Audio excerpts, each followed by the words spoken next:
Welcome to Capital Outsider, a show about people and ideas outside the halls of power, exploring alternatives to conventional political wisdom.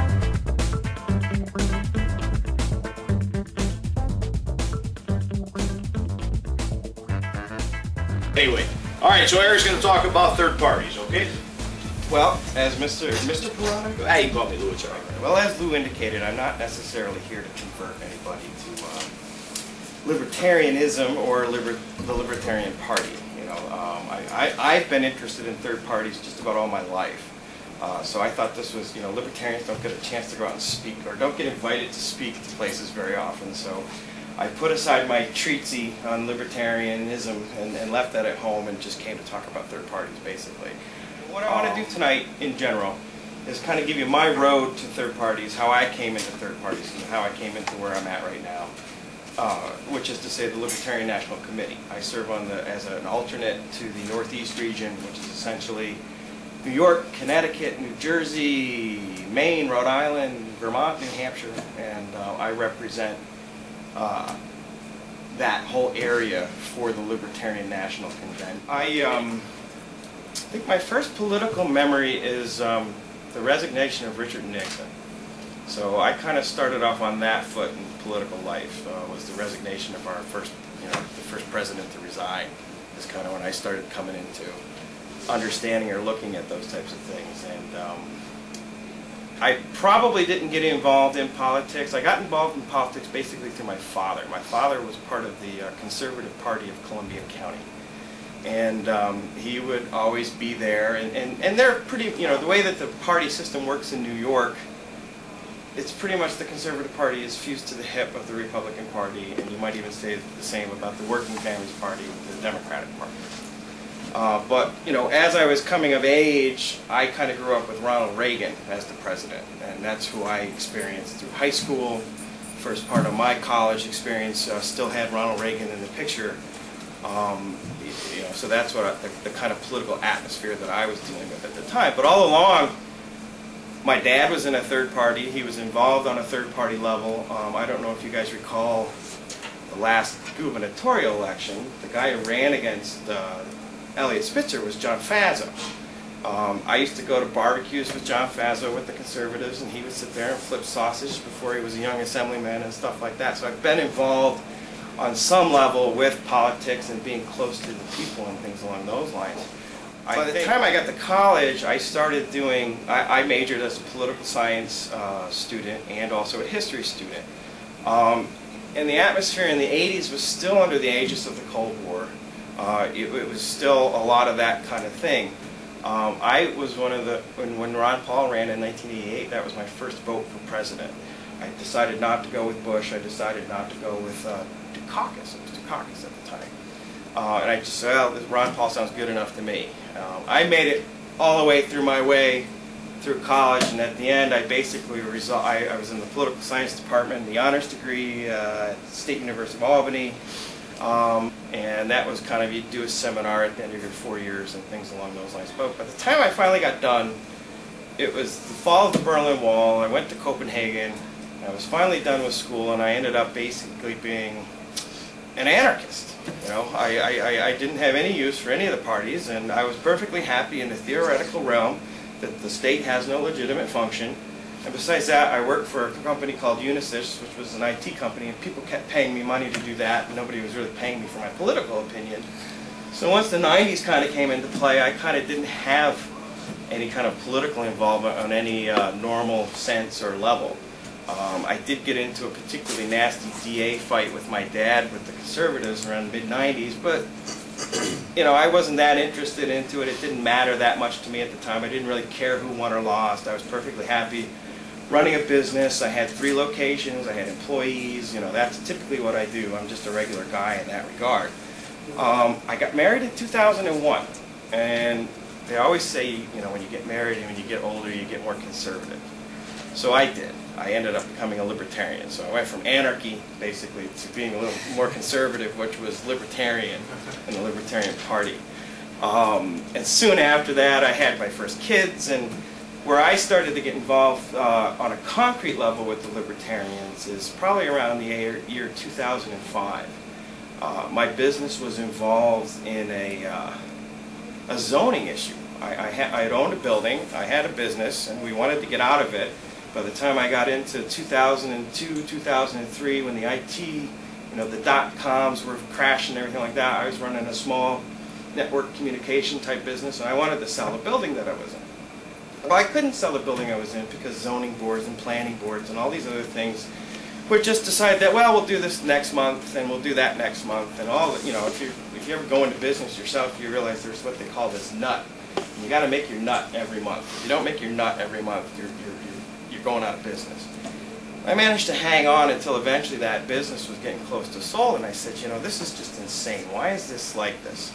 And of course, at the time, I was also opposed to the Iraqi war. I saw all the things going on, and I had been involved in third parties and things along those lines in the past.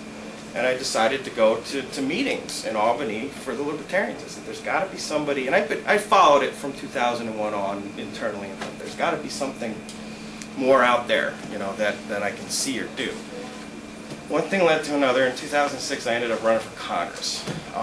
That's a whole long story in and of itself, and I won't get into that tonight. But the bottom line for that is that I ended up getting knocked off the ballot by the same lawyer who was involved with Bush and Gore down in Florida at the time when they had the whole thing going on. I guess I pulled, thanks to John Zogby, by the way. I have to give him some credit. He pulled with me in it, and I think around June I hit about 2.5%. And I'm Joe Nobody from Niagara. There's nothing special about me, and I'm not a particularly good speaker to people or anything along those lines. But somehow there was enough frustration out there in the electorate that when I sent a note to Zogby indicating I was going to be in the race, they put me in the poll. So as the campaign went along, I used a lot of the 2.0 stuff, YouTube, Google Video, and distributed through the area. And I must have been doing something right because the good congressman at the time, John Sweeney, came after me, and he sent Tom Spargo after me. And I had worked with Tom Spargo with the DA race back in '95 in Columbia County. He's an election law lawyer, knows a lot of stuff. Well, I don't know how far you're into third parties here, but one of the things that just qualify to be on the ballot, you have to go out and collect signatures. If you're an independent party, a third party, you don't automatically get ballot access. So you've got to go out and collect these signatures indicating that people in the district or in the area are willing to let you be on the ballot as an independent, as Yahoo Party, or whatever. So we collected about 5,000 of these signatures, maybe more, and they brought this guy in and questioned a lot of these things. Now when you're dealing with volunteers and when you have paid people from out of town, they don't get things right, and that's where they get you on these lists. And unfortunately, you get involved at the very end, you start doing all your balloting because people get intense at the end and mistakes get made. And the bottom line is they ended up knocking me off the ballot. Well, that summer I had also attended the national convention, and the New York delegation kind of railroaded me into doing this whole thing for the national committee. Okay, I'll do that. Do I have to go to any meetings? Not necessarily. But I did. I go to the meetings and I do those types of things and I pay attention to what's going on. So that was kind of my journey, if you will, to the third parties. I often refer to this book. This is a book written by Stephen Rosenstone, and it talks about various aspects of what the roles and the history of third parties are. And I've become very interested in that type of stuff since having been knocked off the ballot and going through all the signature issues and things along those lines. I find I work with, a lot of times I work with Greens, because even though we have ideological differences, there are a lot of things that we agree with. Civil liberties, the war in Iraq. And when you're in a third party, you tend to be very small amounts of people in third parties. So you have a limited pool of resources, not only in terms of money, but talent and people, and it's very difficult to go anywhere or do anything in it. Now I'm a charge the windmill type of guy. I don't mind throwing on the armor and what was Rocinante was his horse, right? I'll jump on Rocinante and go after. I don't mind going after power. I like to speak truth to power, whatever it may be. You may not disagree with me, but I like to do that. And that's kind of where I am right now. I don't know that I have any plans to run for office in the future, but I do like to be a part of and be involved in third parties, because I really think the role of the third party is not necessarily to win. I think if you start in a third party with the idea that you're going to win, you're not going to be happy after a while. I think our role is traditionally, and it has a lot to do with electoral mechanics. You know, one of my beliefs is that James Madison hated factions so much that he wanted to get the idea of English factions out of the American system, so we had the development of this winner-take-all system. And what that simply means is that in any given district, in order to win it, you've got to win a plurality of the votes. Now what happens is you always have two major parties that tend to come up and find those positions, and that the third parties never get any representation. When you have proportional representation like you do in Europe, Libertarians and the Greens may hold 2 or 3% of the parliament and be allowed to partake in coalitions and things along those lines in the system, but you don't have that in the States. And I have to blame, I come from an area, Kinderhook, New York, that's the home of Martin Van Buren. He's the 8th president of the United States. I blame Matty Van all the time for stuff because, you know, he started this whole bit with parties and kind of systems within, you know, the thing to kind of initiate the whole Jacksonian era. And whatever that may be now, it's just the reality. And, you know, it's not easy being in a third party. It really isn't. You work hard, you do a lot of things, all for naught. The media doesn't pay attention to you. Frequently, you can't raise the money because, you know, I know as a business person, if I'm out to ask you for an investment in my company, you want to see performance and you want to see those things come back in some kind of a level. You give money to a third party and it is just throwing it down a hole. I mean, you know, unless you get a particular candidate or something along those lines who might provide you with some level of inspiration. You know, in the congressional candidate thing that I did, I probably dumped about 15 or 16,000 of my own resources into the effort. If you go back and look at the FEC filings, both the current Congresswoman Gillibrand and the former Congressman John Sweeney did not put a single dollar into their campaign. And so those types of things are very frustrating when you go out and you exist in that third party element or that third party role. What I think happens is you have a lot of energy and enthusiasm sometimes go into third parties, but the reality kind of just sets in that you can't win, you can't do it. So where do we stand? I like to think that with the Libertarian Party, we like to push the fact that we're against the war, we're against the drug war, we're against a lot of things that, you know, essentially infringe on your personal freedoms. And I think if we're not out there saying those types of things, that very few people are. And that's kind of where I like to be, is to get out and talk about the things that people don't talk to. And one of the reasons I think that even the Ron Paul, I noticed that people were talking about that, has made some effect, is that here you had a Republican talking to these neocons and saying, hey, you know, this is the way I see it, and they're kind of amazed that somebody within their own party could hold these views or have these ideas. And to that extent, Ron Paul's run a very excellent third-party campaign, if you will, inside a major party campaign. Now, whether or not we'll see that again in any future time, I don't know. It's hard to say. I guess my conception of a third party would be that you want to take the limited resources and time and people that you have and make strategic or guerrilla operations that go after whatever the major parties are doing. And that's hard to do because in order to get the talent and some of the impetus behind that, it takes a little bit more than just, hey, I'm out to get these guys, you know. So again, it's a very difficult role to take. And that's kind of, I don't have any prescriptions, I don't have any solutions. You know, I've got a lot of axes to grind, but again, I promise not to do that here in this stage. And I'm kind of interested in what you guys think about third parties, or what's your perception of a third party, you know, or what's your involvement, what do you see about third parties, what do you like about them, what do you dislike about them? Is that something that anybody would want to respond to or talk about?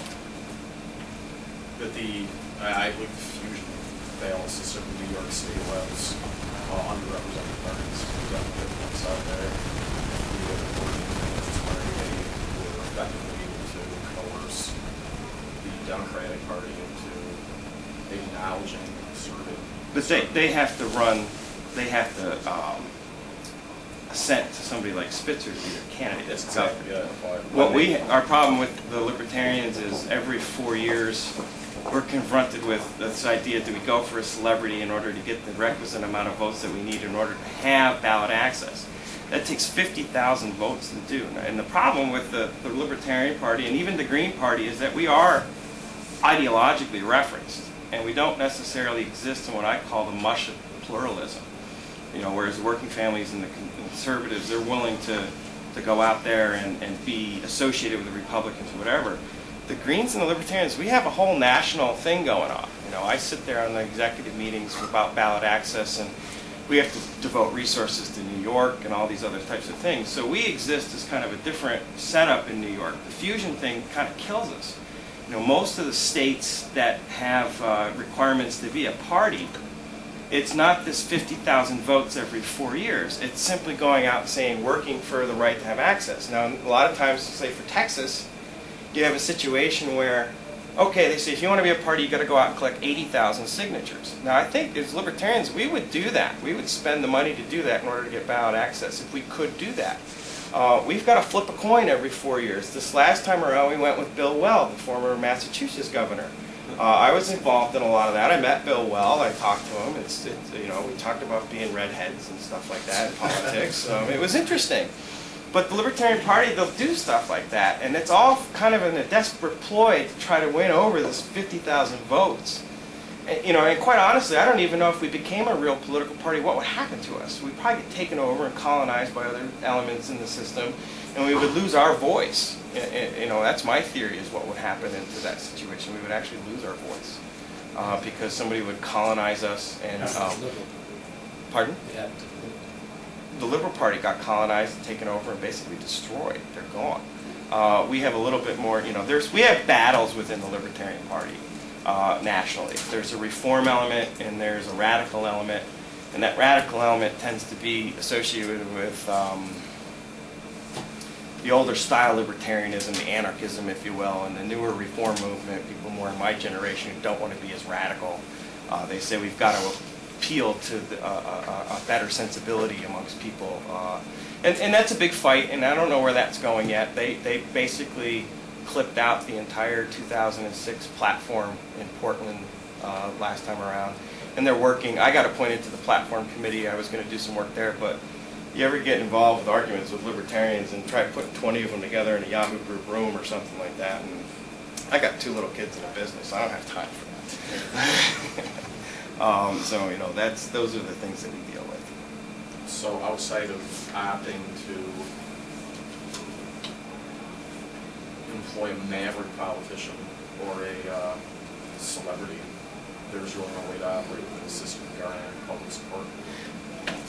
This is kind of a neat book, and what this book suggests is that during the 19th century, when you were dealing with third parties, a lot of them were agrarian-based. And I'm getting to your point as far as that's concerned. And they would actually be successful based on the price of wheat or corn.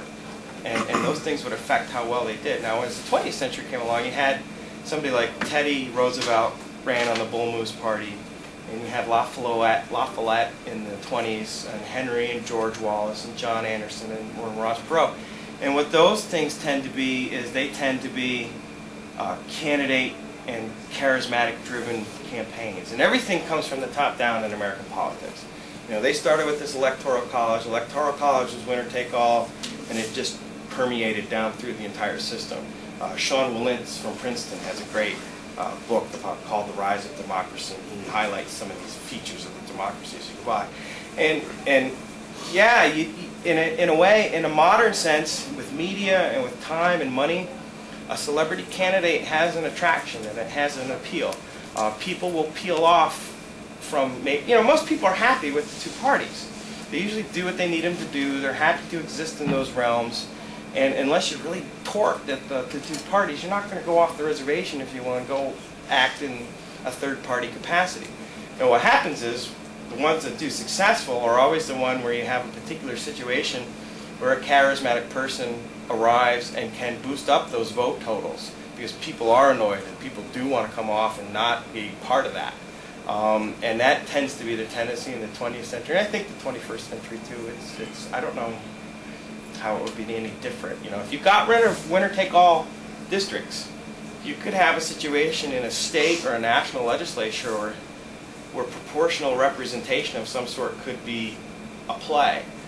For instance, like in Vermont, you might have a situation where a more socially inclined type of a party along Bernie Sanders or along those lines could garner 3 or 4% of the vote and maybe representation going to Congress. I don't know. But one of the problems even with New York politics is that the Board of Elections kind of controls everything. And those two parties control how you get on the ballot, why you get on the ballot.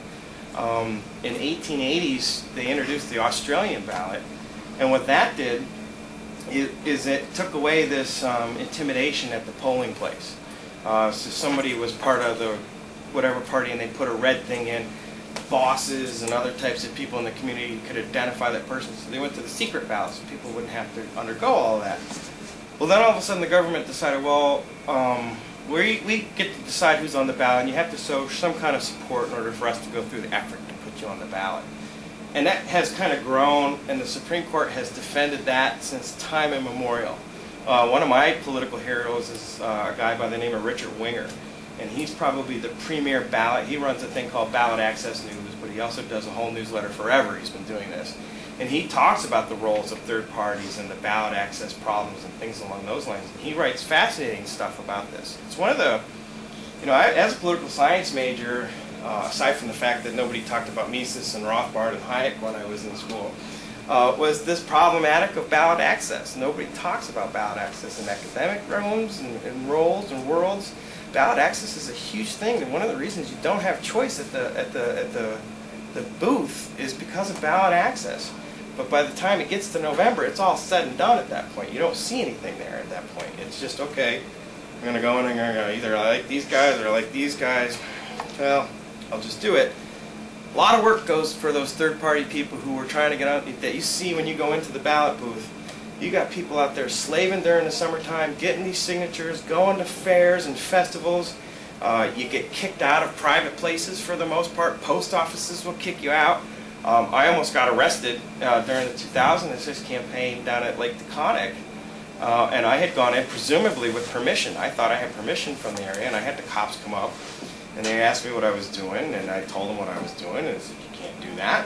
I said, okay. And of course, I always had a camera around, so I'm telling the guy in the apartment, roll the camera, get this thing, get this on, right? And they whipped out some things, and they were trying to tell me what this and everything like that. I said, well, no, we're not selling anything, we're just getting signatures. No, you can't do that. Now, normally, I'm the type of guy, I'd take a chance and go to jail, especially something like that. It turns out that federally speaking, that for these people to restrict me to go after a federal office, they could have been liable for $10,000 in fines and a year in jail. That's how unknown these laws are. But that could have been the case. But on that particular day, I think the next day was my daughter's first birthday, and that night was my 20th anniversary for high school, 20th reunion for high school. So there's no way I could get arrested that day. There was just, any other time in the campaign, I would have done it.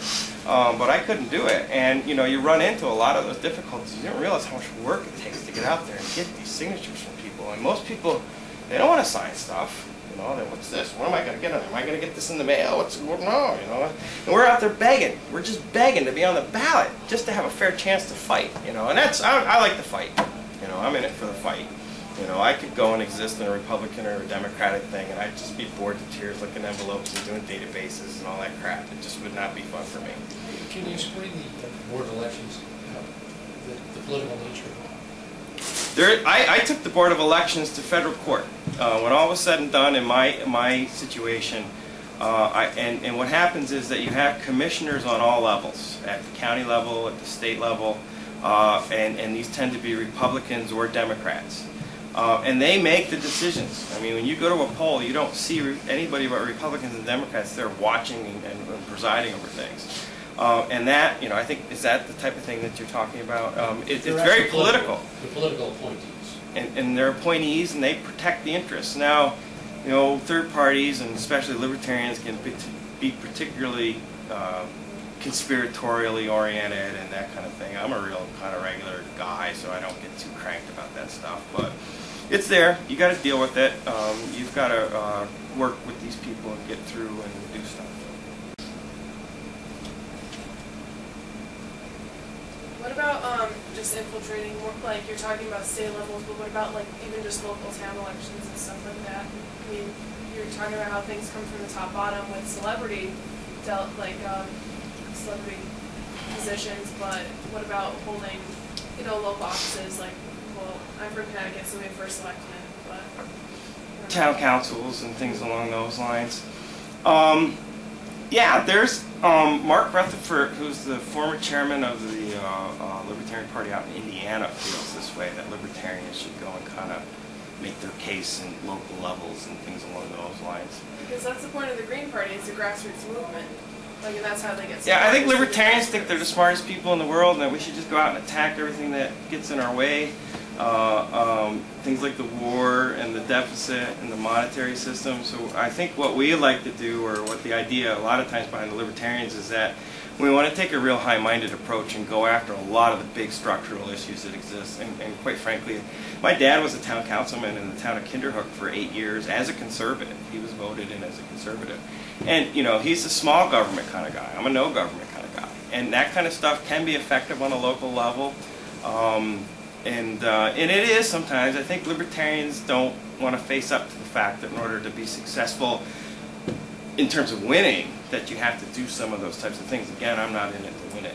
You know, I'm in it to fight, you know, the ideas and things along those lines. So how successful do you feel that the Libertarian Party is as far as swaying either the Democratic or the Republican sides of things? Like, what's the lobby base? Sure, you could argue. The lobby base in D.C.? Is there a lobby base in D.C.? Well, like, is there a large one that actually is like? There's the Cato Institute. The Cato Institute was founded by a guy by the name of, or at least the name of it came from a thing called the Cato's Letters, and his name was Murray Rothbard. He was instrumental in some of the foundings of the libertarian parties and stuff like that. There is some amount of pluralism that exists in terms of trying to influence those arenas. But quite frankly, it's not something that, you know, the Cato Institute's entire budget is like $18.5 to $22 million. The Libertarian National Party is about $1.6 million. I've come that close in my business, you know, in terms of revenue. So when you get into the national level for us, you've got 17, 20 people bickering over what I would typically spend maybe a week on a spreadsheet. You know, does that answer your question, or did I address what you asked? Yeah. I'm not sure I did. No, it's just, it's limited. What limited our success? Yeah, and it depends on how you view success. I mean, there are a lot of libertarian Star out in California. They want to win. They're in it to win it. And you know, my thing is that here's the numbers. Here's the reality of third parties in this country. And you got to deal with that, because there's, other than a complete different structural change in the whole way you do things, it's not gonna change. And you have to be in it in order to try to affect things like drug policy. You know, why is it that you can go and make your own beer, but you can't, you know, grow some weed in your backyard? You know, those types of things. Nobody addresses those types of things. Nobody goes after that kind of stuff. And that's where I think the third party should do that kind of stuff. Now, this like. When's the last time you had somebody come in and talk about growing weed in your backyard? It's really funny because my mom. It's only my third class. Thanks, man. I'm not saying to go out and do it. They'll come and get you. No, well, I'm like, my sister and I are actually kind of proud because we've converted my mom to. She's become more liberal as the years have gone on. She was like. Now, how do you define liberal? And well, she aligns herself more with the libertarian views because she is against the war and she is against a lot of drug policies and stuff like that. But she doesn't like really big. I think I can answer your question how you originally answered it. The answer is Stan Jones. You know who Stan Jones is? He ran for Senate in Montana. And at the time, John Tester was running, and Daley Coase and those guys pushed him. And I forget the guy who he was running against, but Stan Jones. Is he a farmer? Is he the one that's like a farmer out in Montana? Tester is. John Tester is. Okay. The guy who won the Democratic side is. Okay. So Stan Jones is a guy who decided that because he's a libertarian. And libertarians, you got to accept the fact that we're just we're a carnival of freaks at times. We have people that show up at our things dressed as the Statue of Liberty. A guy named Starchild shows up and has wings. It's insane, you know. It really is. But you know, that's the libertarian movement. But in this particular case, Stan Jones was talking about the NAFTA and the superhighway going through before he heard any of that stuff. He turned himself blue because he took colloidal silver right before the year 2000. And I actually had breakfast with him by accident when I was at the national convention. My brother came with me, and we were sitting, man, this guy's blue. What the heck's with this? But he ended up getting 3 or 4 or 5 or 6,000 votes, and there was a similar result down in Missouri. And what the idea was is that the libertarians made it so that the Republicans lost in these areas. And when you do that, when you make it so they lose, then they've got to pay attention next time in terms of what the libertarian, no, the small L libertarian, there's big L and there's small L. There's different, the small L, there's as many varieties as there are soft drinks. You know, there's just a ton of them. But there is a sizable chunk in there at that 13 to 20% range who consider themselves libertarian. They know the reality is they've got to go for one or the other in order to be, you know, not waste their vote, if you will. And that's what the, I think the two parties have to live up to or face to, is some of those types of things where, you know, libertarians will typically stress civil liberties and fiscal restraint, you know, and that's a very popular thing. You know, we as a party may not be popular, but the sentiment is popular. So from a party standpoint, I mean, you mentioned like the stealing votes aspect. Do you think that is the Libertarian Party more favorable towards one like candidate or the other in this upcoming election, like the Republican or Democratic? I know it's not decided just yet. Well, I'll tell you, there was some controversy in December, and I didn't get to go down to the meeting in Charleston. One of the people that serves on our committee is Bob Barr. I don't know if you know who Bob Barr is. Bob Barr is a former Republican congressman who led the impeachment charge against Clinton and subsequently got knocked out of his district by libertarians because he was quite the drug warrior at the time. About Bob Barr. With the Libertarian Committee, he initiated this thing back in December to invite Ron Paul to run on our ticket. He ran on our ticket in 1988, and they invited him to run this time around should he not win the primaries. I disagreed with that move because I thought that by inviting him prior to whatever happened in the Republican primaries, you're already acknowledging that he's going to lose. And if you attended any of these Ron Paul meetups, they didn't want to hear that. He was going to win, he was going to win, da-da-da-da-da-da-da. So we've got 12. I bet you nobody can name a single candidate on the Libertarian ticket for president. We've got 12 of them. You know, 15? Okay. We added 3 more. We're going to be on the ballot. I mean, we've been on the ballot consistently since the early 70s, and we'll most likely, the last executive meeting that I attended on the teleconference is that we're looking at 48 states. We're going to be on the ballot. You know, we're going to be there and run our own candidate. So we don't favor Republican or Democrat, but we'll be on the ballot. So I think the answer is if Ron Paul was the candidate, Republican candidate, the Libertarian Party would probably have supported him. But of the remaining ones. You're on the ballot in 48 states? Pretty close. President? We'll say. Well, right now we're on 26 states. Okay, you have 15 different candidates running for president?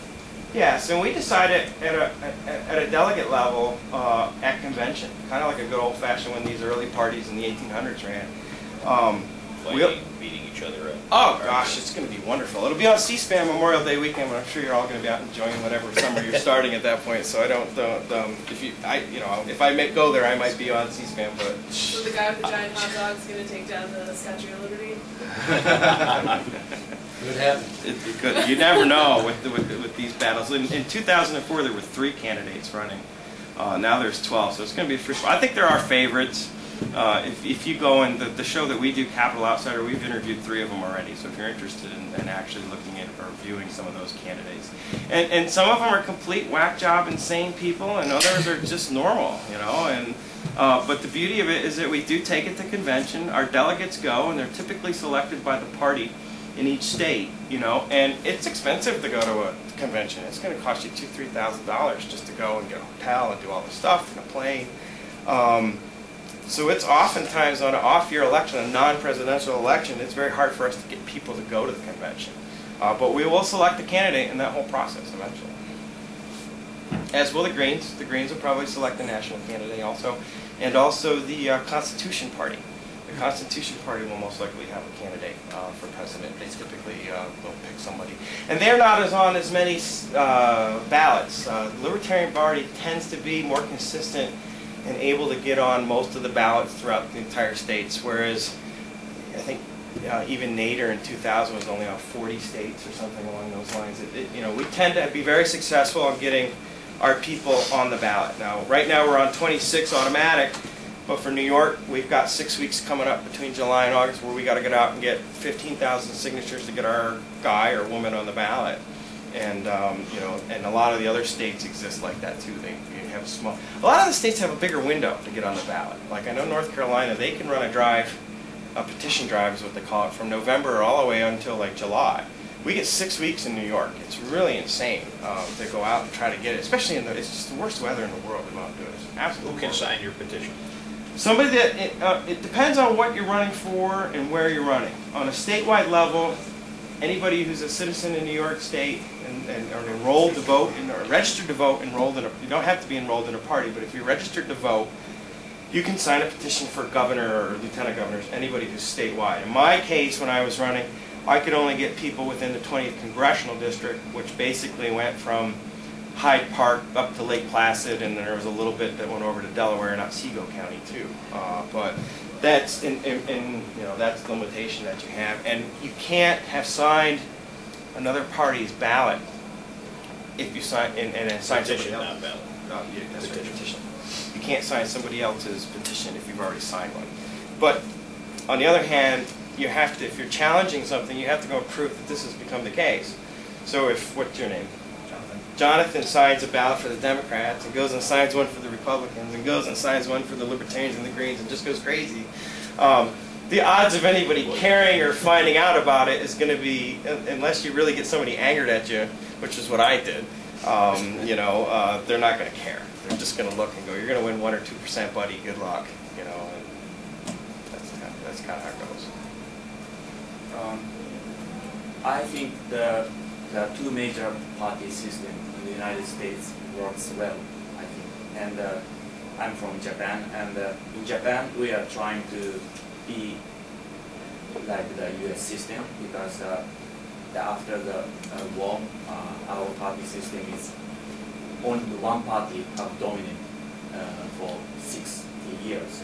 But recently the opposite party is getting bigger, so it's getting closer to the US system.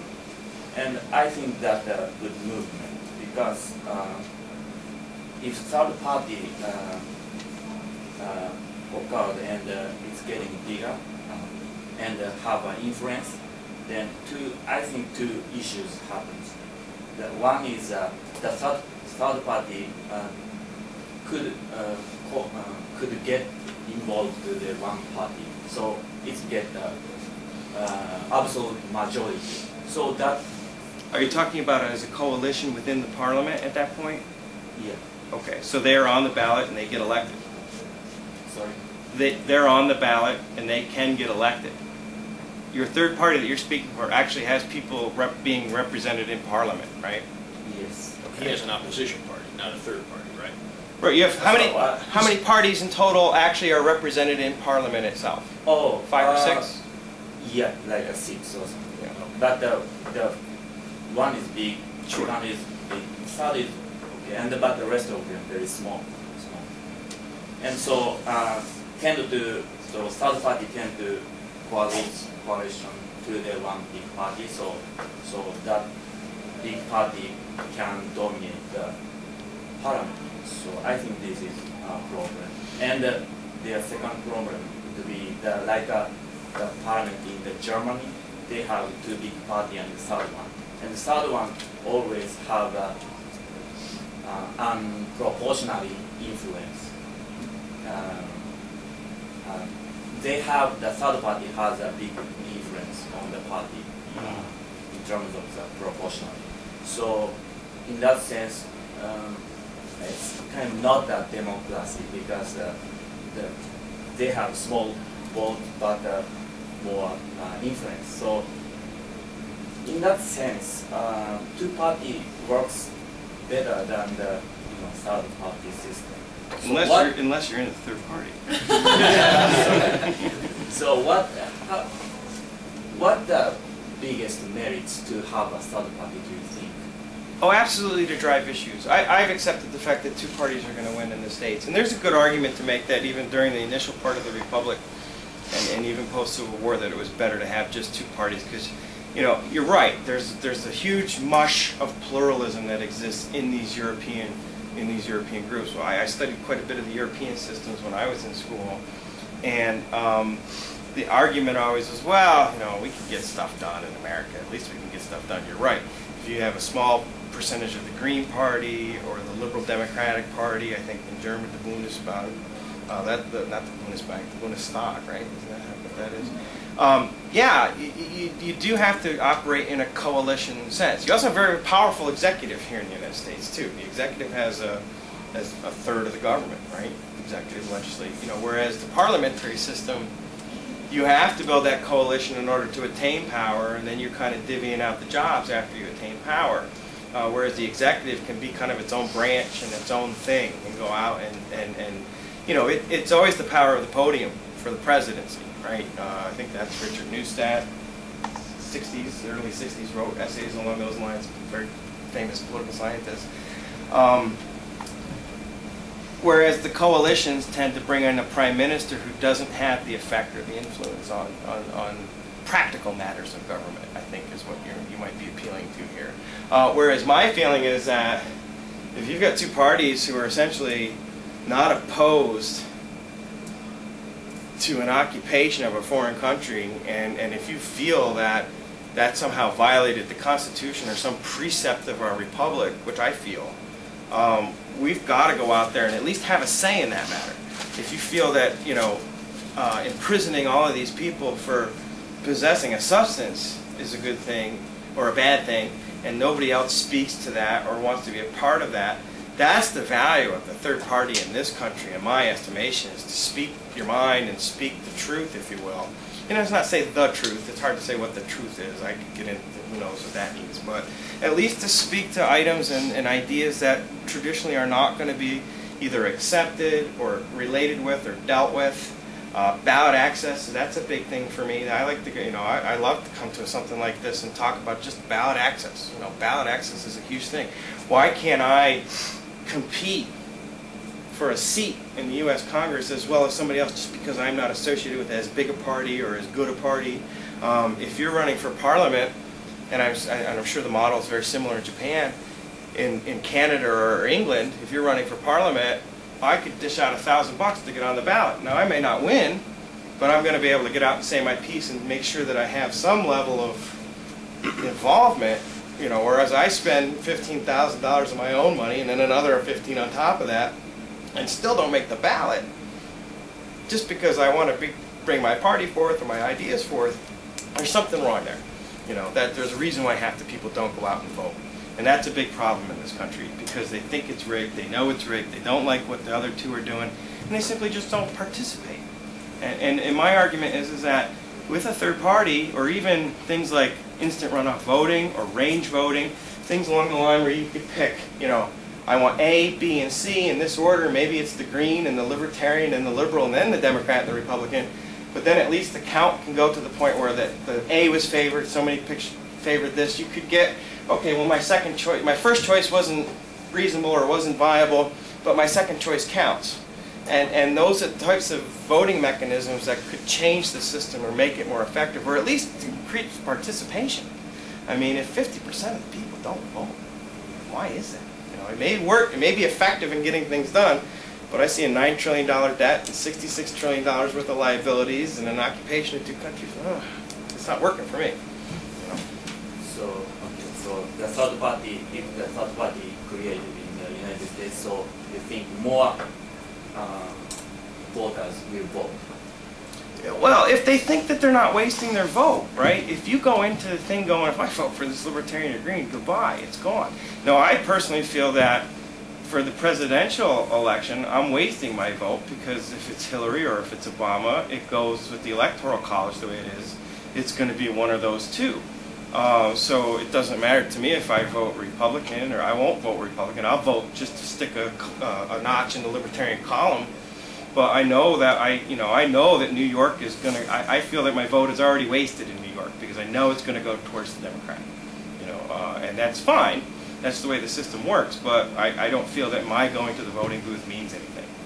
I really don't. A lot of times, one of the things I wrote here, I was trying to rack my brain once to figure out who I voted for in 1992, and I couldn't come up with it. I didn't vote third party that year. I didn't vote major party. I just wrote in no confidence that year. It took me forever to remember that I had even done that, but it was a meaningless thing, because when I wrote in no confidence, the Board of Elections, whoever, they just see that and it just gets tossed into like a bin. And there's something that the Board of Elections calls that. And in my congressional race, I like to think that 14,000 of those votes, I know some of them were write-ins for me because people were angry enough to write in for me at the time. But I have no idea of knowing or how it was done or anything along those lines. So it doesn't get tracked. It's a meaningless effort. I honestly think that voting is kind of a chore that people have to do for 10 or 20 minutes on that given day. And maybe if they're paying attention a week ahead of time, that's not good. That's not good for dialogue. That's not good for discourse. If I wasn't here just to talk about third parties, I could talk all night about politics and issues and ideas and stuff like that. But if people aren't there doing that stuff, what good is the system at that point? What about the fact that with the Electoral College, plurality doesn't cut it? You have to get a majority of the electors. Yeah, what about that? I mean, if you don't get a majority, it goes to the House of Representatives, and then that kind of shoots the whole... Well, that's kind of what drives the system, though, right? Because when Jefferson and Burr got tied up in 1800, this already started to present itself as a problem with the electoral system. So then as you kind of evolve and go along through time, you learn how to make sure that that doesn't happen in the system. And it doesn't happen. One of the things that the libertarians are famous for is one of the proteges of Rose Wilder, who was the daughter of Laura Ingram Wilder, who wrote the Little House on the Prairie stories, Roger McBride. There was a gal who was nominated as the vice presidential nominee in the Libertarians in 1972. She ran with John Hospers, who was a philosophy professor. Roger McBride somehow infiltrated himself into the Republican Party, and when he was an elector, when those electors go to vote, maybe there's some conspiracy out there that could make all these people vote some way, but he switched his vote and changed it to the Libertarian John Hospers and Tony Nathan, whom I met. And she was the first woman, if you go and look it up, to receive an electoral vote for the vice presidency or the presidency in general.